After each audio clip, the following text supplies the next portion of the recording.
And then I've also written a book on scaling, small, smart moves. My first business was called Emergence, and that was doing innovation, idea management solutions for mostly large corporates. We built an AI system, even in the early days, to then pick out what are some of the best applicants versus the worst. So I think the person that knows critical thinking, complex problem solving skills and knows AI can easily go into all kinds of different businesses areas. I think it's still super early days of the AI thing. It certainly hadn't had the radical impact on employment as we thought might have happened. That allows for 700 events to take place, or 1,000 events to take place, not 30. Hi, hello everyone. My name is Asena Severoglu and I am a business journalist, and welcome to Diplomatic Notes. Today we have a very interesting speaker, Mark Turell, and we'll be asking some very good questions to him about his business. And Mark here is a very well-known and awarded author and entrepreneur and CEO of a very good company. And he is planning to actually publish a book recently. Can you tell us a little bit about your business, your background, and perhaps the book? Sure. So thank you very much for being here, and hello everybody. I have a few different businesses. It's always sort of boring only doing one thing in life, particularly if you have the time and desire to do lots of things. So one business that I have is an AI solution company in Switzerland called Fresh Solutions, and that's working with Swiss government clients, NGOs like UNHCR, and then also private sector clients like Ipsos. And that's doing sort of cool stuff with large language models. I have a business called Orcasci. So Orcasci is doing consulting around some topics like quantum technologies and the impact of board level. Orcasci is also what I'm doing a lot of stuff around Davos, World Economic Forum, UnDavos Summit, all crazy stuff. And then I've also written a book on scaling, small, smart moves. And that's taking, let's say, some years of experience, work around concepts, complex systems, but then wrapping up in a way that organizations, be they startups, big organizations, scale-ups, can then work out how to scale this. Okay. So about the Orcasci, I think it's it's about the business, and then how you actually offer solutions to businesses, and how you wrap everything around AI. So what Orcasci does is that it's really focused on how things spread and scale. Now AI is a piece of this thing, but so Orcasci existed before AI existed. So right now, it's more, there's, I'd say, a toolkit of easy problem solving and hard problem solving, even extreme problem solving. And Orcasci then has been working with NGOs or companies, large companies as well, to fix things, to solve problems. That uses sometimes technology as a method, sometimes it's process, methods, communities, networks, but it's very much been tailored to what is specifically needed. An example would be the Varkey Foundation has a $1 million global teacher prize. So how do you find the world's best teacher? So we were engaged in the first 2 years to design the prize. How do you find great teachers? If you have them apply, how do you pick out the best ones? And what do you do with great teachers once you have them? So it's quite a sort of specialist type of project. But then we have other clients that want to do very different things. So Okay. It's a mixture. That actually sounds great, that you offer solutions to businesses, and in that term, actually, with Orcasci. And I would like to ask you, what was the passion behind it when you were first founding your company? How did you come up with the idea to offer solutions to corporations that might need it? What was the main motivation? So my first business was called Emergence, and that was doing innovation, idea management solutions for mostly large corporates. One thing I became fascinated by was that when I looked at how these companies we work with were operating, I found that quite often a company in the industry, they would have the same ideas, they would have almost the same capabilities, and yet they would have completely different outcomes as to whether they were successful or not. And I therefore became completely obsessed about how things spread and then how things scale. So when I left Imaginetic back in 2010, I was fascinated by how things spread. And I could quickly tell that it wasn't as though not everything spreads. Sometimes a thing spreads for one company, but if a competitor copies it, it doesn't work. And so I realized that there was a lot more to the spread thing than just copy somebody else's method or just do growth hacking. So that got me deep in the rabbit hole of complex systems, network science, all kinds of neuroscience, behavioral science. But then we would stitch together these different pieces of a puzzle to then be applied in a very, not a theoretical way, but a very specific way to then solving company problems. It's actually very interesting that you find it very interesting that when you're doing your business, you actually have a passion for it. And I would like to ask you one specific moment that you actually felt really proud in Orcasci. So I think, actually, when things work, I'm sad for a day. So the Global Teacher Prize I gave you as an example. So then when one works for a few months, one has a concept, ideas, you persuade people internally and externally to do things. So we'd already, as Orcasci, had designed a method to have thousands of people apply to a prize. We built an AI system, even in the early days, to then pick out what are some of the best applicants versus the worst. We then had a group of trained crowdsourced assessors that would evaluate the ideas. That then allowed us to pick out the top 200, then the top 50, then the top 10, and then there's finally a winner. In addition, because of the way that the timing worked out, when the top 50 was announced, every country that had a top 50 winner covered it as national press. So you have whatever, a teacher from Turkey who has a one-teacher school all of a sudden is on nationwide TV in Turkey to really say, like, this is what great teachers look like. Tremendous. Then when the winner gets announced and was truly an amazing teacher as well, then the second place was amazing. So then see, it has all worked. You can then begin to see, not even just ripple effects, these are wave events taking place. Now, I was very happy that it worked. I was also quite sad because to some extent, I enjoy the expectation. When it's actually realized, I just know in myself that, okay, I've got pretty much one day. I've now reduced it to about 4 hours where, okay, it works. Oh. But then there's always another idea. How does it get bigger next year? How do we scale these things up? So that was a project that I'm very happy with. That sounds like a very interesting project. And since we spoke a little bit about AI on that term, I would like to ask you about businesses and when they are trying to adapt to the modern world. How should they use the AI? And while adapting to the AI world, what are the mistakes that they can do? So my other business is called Fresh Solutions AI, and this is a Swiss business. And we were very early into looking at how can organizations, big and small, take advantage of whatever generative AI and these different tactics. One thing that we found when we started was that there's a lot of effort put into data, ethics, privacy, and all kinds of stuff. We realized that organizations need action. Because if you're able to save 20 hours of work in a department, this is material. Then it means that you don't have to fire somebody because we can get the work done with less people. So we became very pragmatic at looking at how can we apply AI. What happened quite quickly is that we almost had a choice as to say, are we just going to train people on using AI? Or are we going to, let's say, sort of think ahead of the curve? And already I was very realistically dismissive of companies' abilities to train people and of people's ability to learn. But also how there's this sort of technological determinism that can take place where I have a technology, things will work. And I found that there were companies we were speaking to. Now, by the way, I haven't told you the solution yet, but there were companies we were speaking to saying, everything will be fine. We're going to use Microsoft Copilot or Gemini. It'll be brilliant. But a fool with a tool is still a fool. Yeah. And we found that even if these technologies are amazingly powerful, people don't know how to use them. So therefore, they just do stupid stuff. And that's given us a route. So I've got one, let's say, part of the Fresh Solutions is then working with organizations at board level, management level, leadership level to say, how can we make use of it as these general tools like ChatGPT?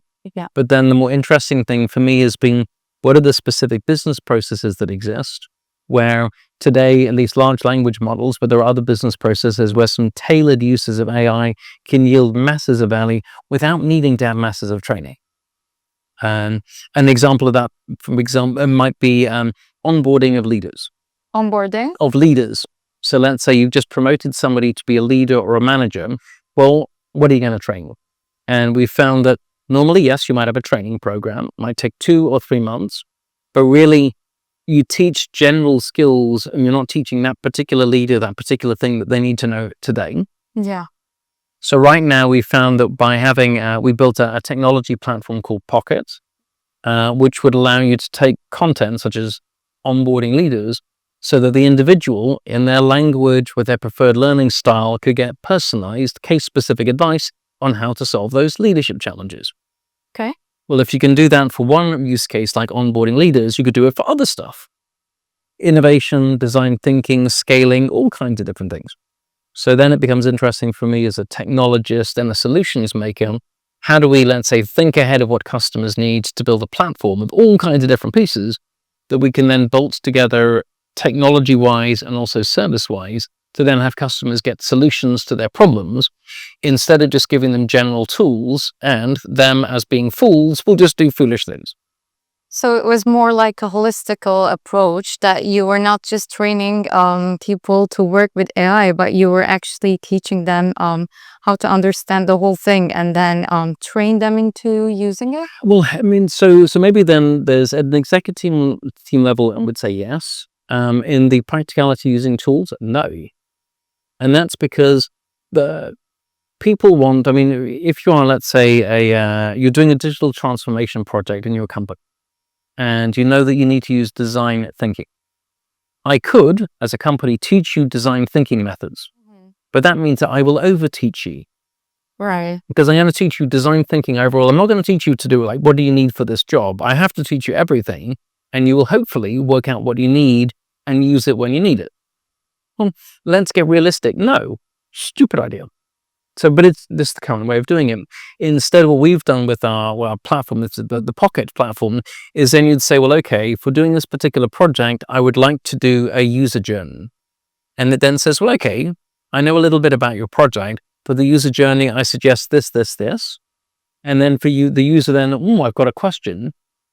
But maybe the user doesn't even know what their question is. Like, I'm missing something. Well, then the AI can even suggest, well, actually, here are 2 questions you could ask as follow-ups. Like, oh, brilliant. But what's happening then is that instead of going through some weeks or months worth of general training and hoping that they apply it, instead we package what people need to do into a way that they can get an answer basically immediately. Basically, it is somehow can be called like AI engineering, like you model AI or prompt it in a way you can customize it to the businesses. Well, I mean, I like to think, let's say, from the customer or the user perspective rather than the AI. So the AI is a tool. However, without the AI, we can't do it. So yes, it is AI engineered. But I think, and it's interesting, I mean, I do theoretical stuff and conceptual stuff, and we also do practical stuff. So I can give you an example of, let's say, how this sort of then fits. So we have customers in Switzerland, like the Federal Office of Public Health as a client.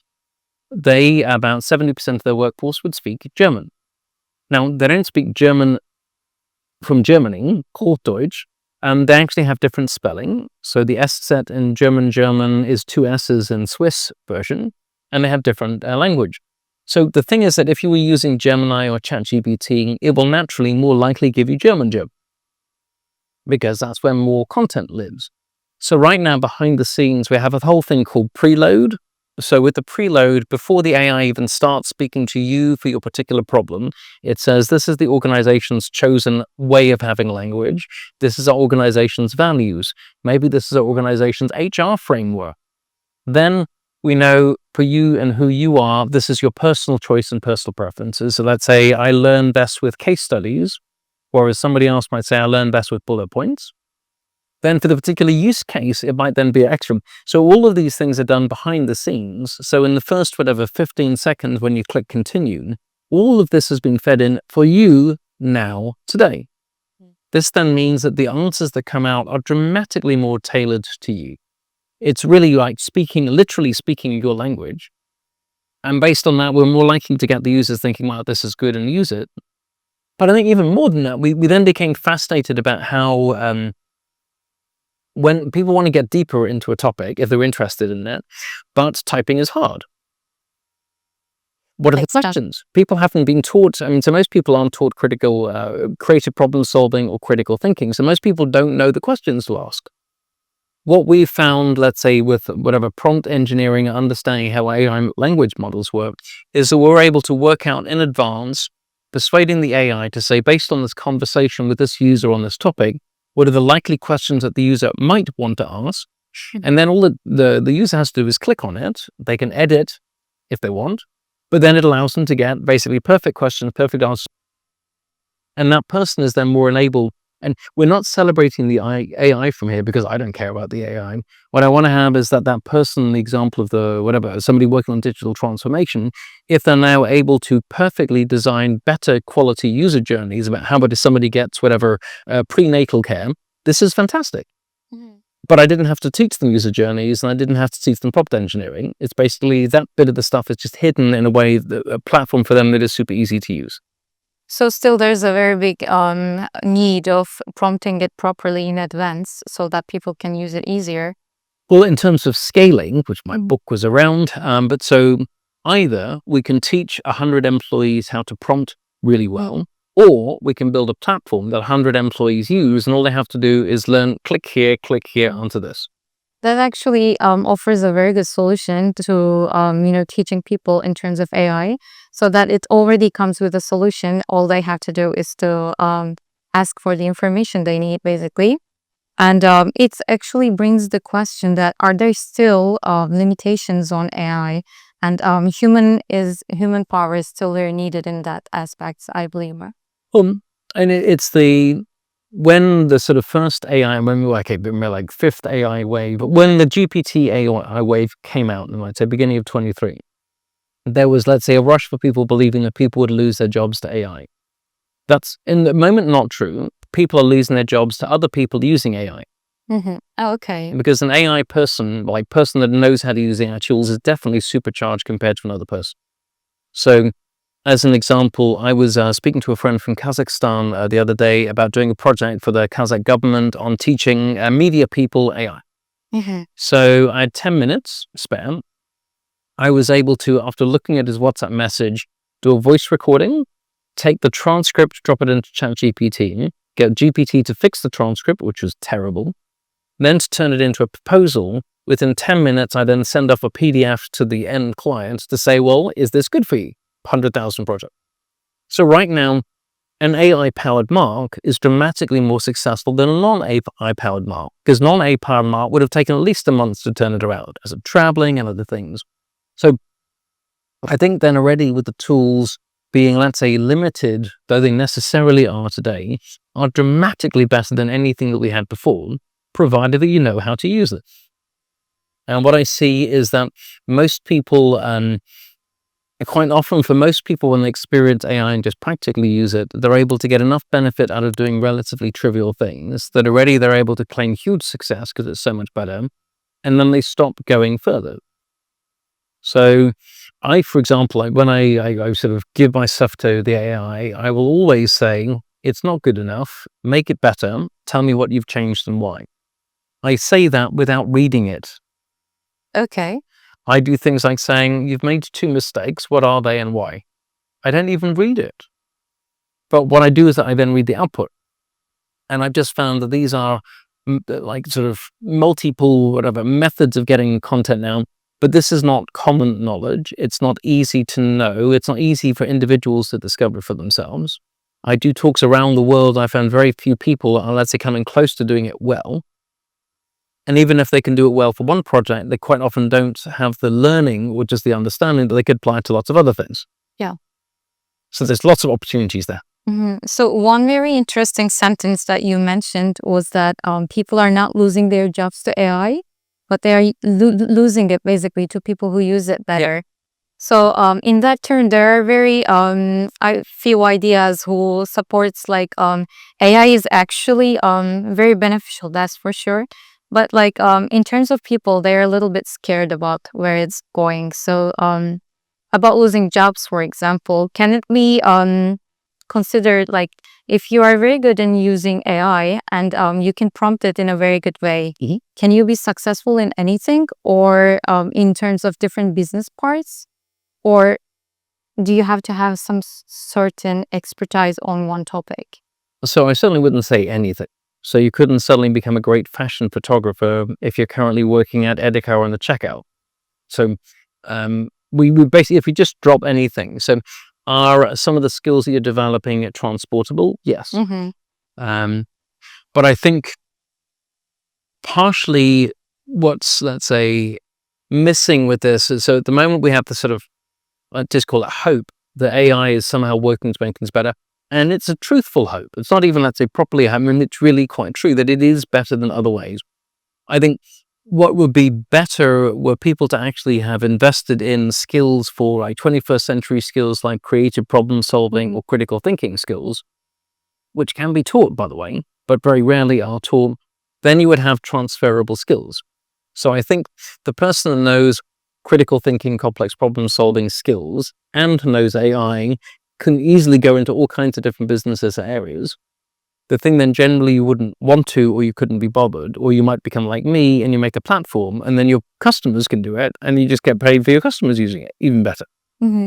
So despite the fact that there are controversies about AI, actually it is quite handy and useful when it comes to being successful in the areas that we need. Well, so I think there was a time there was a Unabomber in America and he wrote a manifesto. I'm sure he used a word processor, but we didn't ban word processors. Right. So yes, there are lots of technology tools. It could be used really badly. It could be used really well. So what? And I think more often I've found that the people that are, let's say, hesitant or resistant quite often have no experience of doing it in the first place. Now, this is fine. So when the automobile came out and whatever, Mrs. Benz was driving around the test car because obviously her husband let her test it out just in case it exploded. Right now, there were people saying, horses will be so much better. Well, they were wrong. It's simple, because they were wrong. They were wrong, yeah. So just because people are resistant to it, for me, like, okay, I then find out, are you good at having opinions? Are you good at predicting the future? But normally those resistant people aren't good at predicting the future, so I wouldn't be following them. So focusing on a broader future, do you think like some people believe that it can be scary at one point?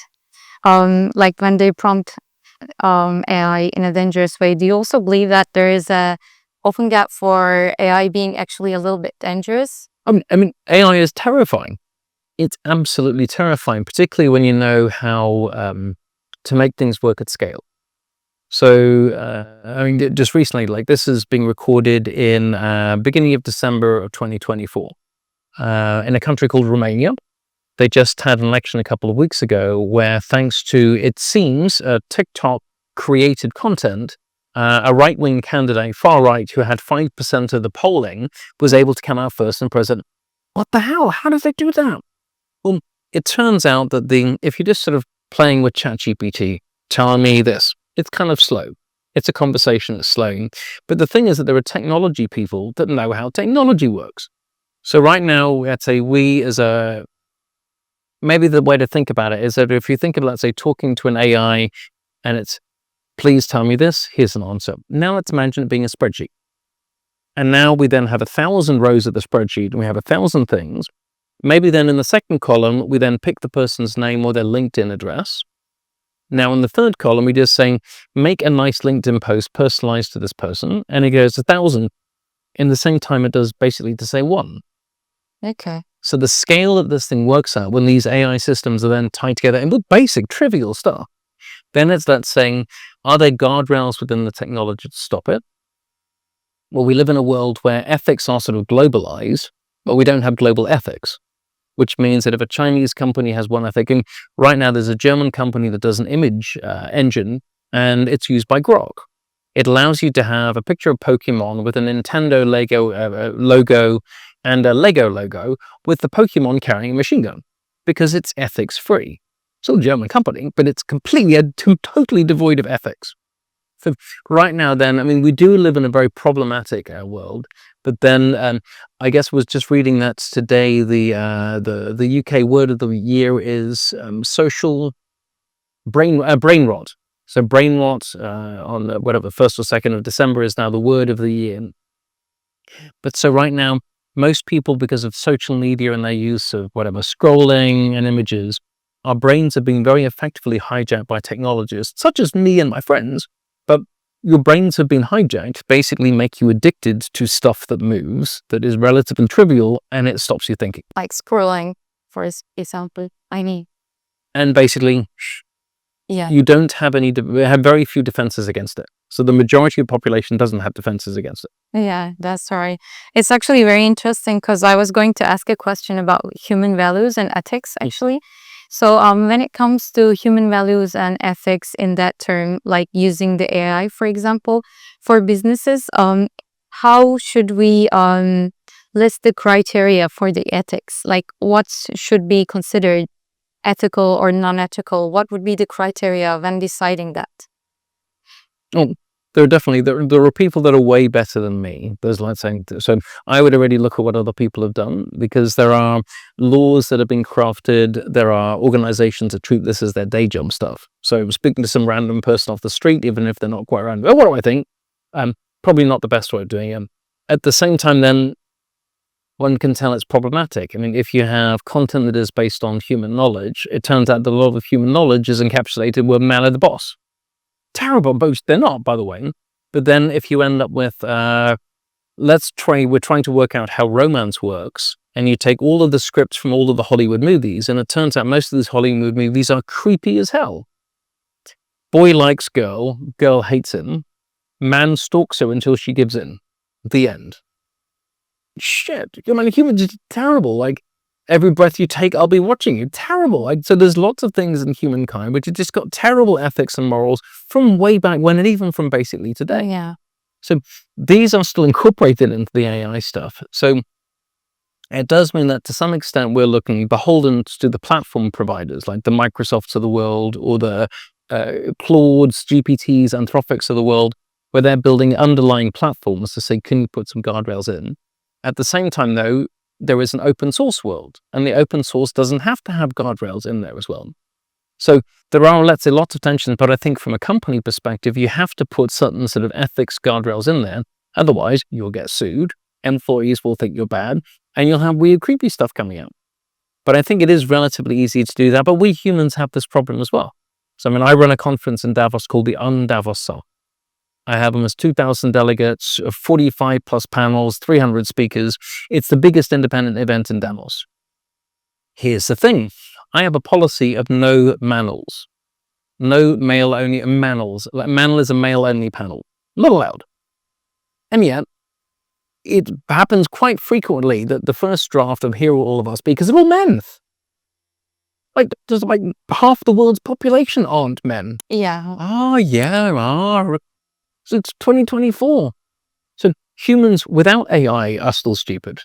Yeah, right. So you're saying basically AI is not necessarily affecting, because it was already there. Like humans can easily cheat or like do non-ethical stuff already. Well, I mean, I think actually so certainly I've used ChatGPT more than some of the other platforms, but they do have a moral and ethical guideline. So to some extent, it's much more like a female thing that you're talking to. Mm-hmm. So it is thinking, it is thoughtful, it is balanced, but it doesn't have to be.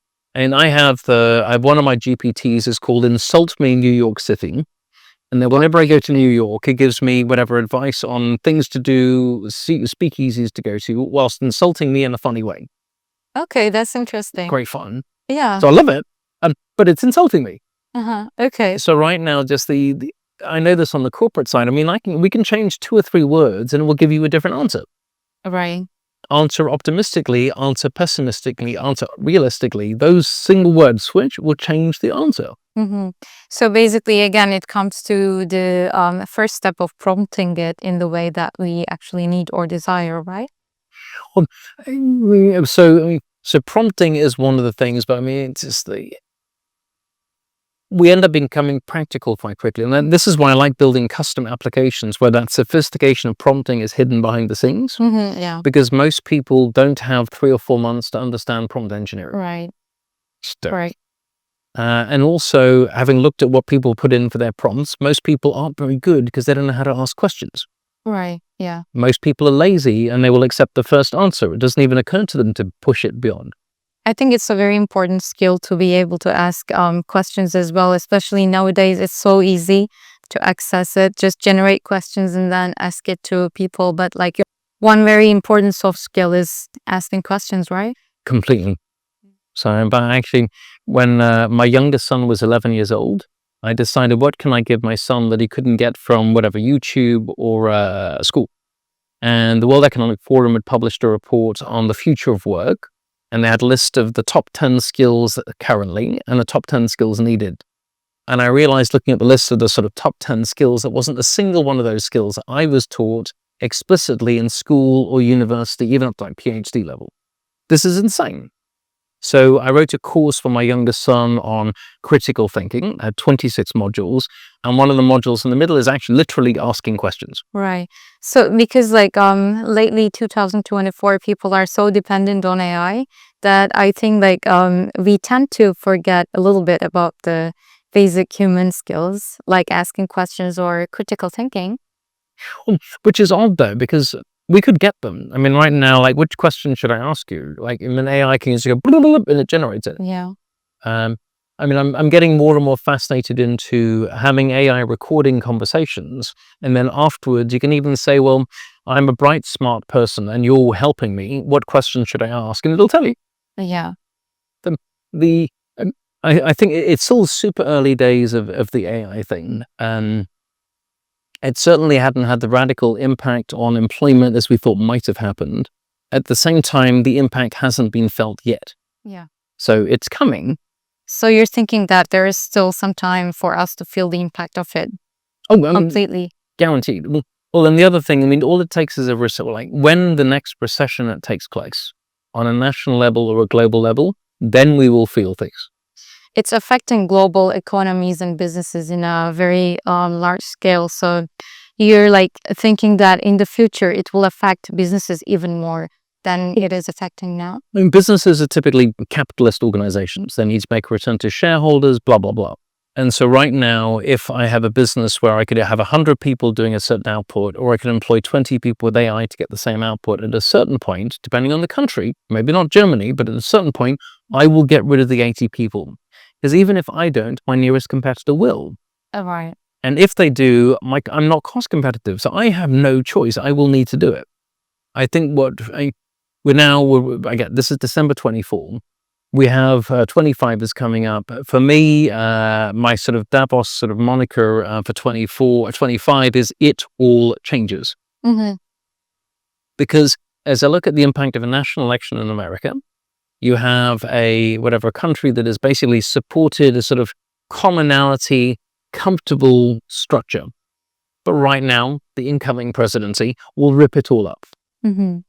Speaking of Davos, I think it's a very important part of your background. I would like to ask you what inspired you to be a part of it and be a very successful speaker about businesses. So first of all, you have to be invited in those days. So this wasn't me being inspired to say I want to go. So what happened back in 2007, so I went there in 2008, was that one of our clients, Pfizer, had found out about this technology pioneer program. They had nominated our company for being really good at collective intelligence, innovation management, and that got me invited. So I wasn't inspired to go. In those days, there were no side events. Pretty much, unless you were invited, you couldn't go. Yeah. And we got invited because one of our clients thought this company is really cool. Yeah. So what then happened though is that being sort of part of that sort of formal WEF structure in 2008 and 2009 showed me that it was really, really good. But already in 2009, I found that I only spent 6 hours in the Congress Center doing the formal program. I found all the side events much more interesting. And to do the side events was basically just go to a hotel and then meet people. Yeah. So what really then happened is that in 2011, I was doing the sort of side event world of Davos, which became a community called UnDavos, which was more, how do you unconference the city of Davos so that we're not, like, say, forced to basically say, like, grandfather says you have to do this now and then this next. But like, well, there's space, you can do whatever you want. And so that became, or it was like underground, because at the time it was like we were part of the WEF community, but we were sort of had to be a little bit quiet. Now this UnDavos community is about 6,000 people strong. The town of Davos is almost 20,000 people. So this is a very large portion, many of whom are in the WEF already. And so this sort of side event world where now there are these thousands of extra people, we're not waiting for an organizer like the World Economic Forum, who only organize about a third of the conferences in Davos. They're not even, they're not even half of the content is WEF. But right now, it's created this platform for people to use it as a platform. Mm-hmm. So if your topic is youth and AI, there's a place for you. Yeah. If your topic is real estate development for sustainable cities, there's a place for you. And it's really then, like my passion for this is like it's a platform to help change the world at scale. And really, I see fundamentally there's a transition from the world of the few, the world of the scarce. And in fact, if you look at WEF and reverse it around. So there's that scarcity world versus the world of abundance. And we have much more opportunities and possibilities in the world of abundance. And we live in an abundant world. It's in how, like, we just need a little bit of a push to make this Davos world abundant so that we can, let's say, connect the dots and sort of solve problems at scale. So it's a little more liberated in that term then. Liberating. I'd say like dramatically more than a little bit. Like just basically. Well, because then, you have the World Economic Forum has got a very successful model, but then it costs 250,000 Swiss francs for a company to be a member. If they allow you to be a member, oh, please take my money. No, I don't want your money. And then if they allow you to have a ticket to another 30,000 and really land one ticket. Okay? And yet, it is incongruous that you have whatever, supposedly, let's talk about the state of the world, where, okay, the only people that can come in are literally gazillion millionaires. It's a bit bonkers. Now, what's happened with this, and that world was basically male. Women are a decimal place. So, and it doesn't reflect the world. So I think what UnDavos did by making it easier for people to come and get involved both physically and then also digitally as well, is then it's democratizing the place. That allows for 700 events to take place, for 1,000 events to take place, not 30. And that allows for different people to speak and different voices and different ideas in different countries. So this world of abundance is really what I've been sort of fostering. And the world of abundance was always there, but sometimes they need a little bit of a steer. So you mentioned about the book that you're recently working on. Would you like to explain us a little more about it? Well, I shouldn't. I'm looking at maybe doing a second edition, but so the book is called Scaling based on Small, Smart Moves. And the thesis that we have is looking at how do you have very, very large impact by doing almost nothing. Okay. So this applies for social movements. It applies for businesses. For the book starts off with like how the Berlin Wall came down, which is bizarre. And then it follows up by 50 Shades of Grey. Terrible book, just awful book. And yet it's one of the most successful works of fiction that humans have ever written. What? So it turns out that there are almost like a toolkit. There's a framework on how you do scaling. And so one of the things that I'm super interested in, like when I wrote it and now looking at scaling impact, is that how can more people learn how these scaling methods work, but then tailor it to fit to what they currently need. And I think I'd mentioned this sort of pocket idea of them. Yeah. So right now then having, let's say, book content in, I found that people very rarely want to spend the months learning scaling properly. They just want to scale their thing. But then I also, and we discussed a little bit earlier, the sort of context of the world changing. I see international development aid money being decreasing. The needs go up, the money goes down. But so in order to then actually sort of solve some of these problems, we need to have more and more help on scaling stuff. Mm-hmm. Okay. So it seems like it's very connected to your business pocket. It does have some connections as well, yes. All right. The laziness of giving advice, because then I can advise people without doing any work. Easy. And people can solve their own problems with a little bit of help. Sounds great. So Mark Turell here, I would like to thank you for this beautiful interview. It was very useful in terms of businesses and the AI, and we had a very good look to your background as well. I would like to thank you for being a guest in Diplomatic Notes today. Thank you so much. Very good. Thank you ever so much for having me. Thank you.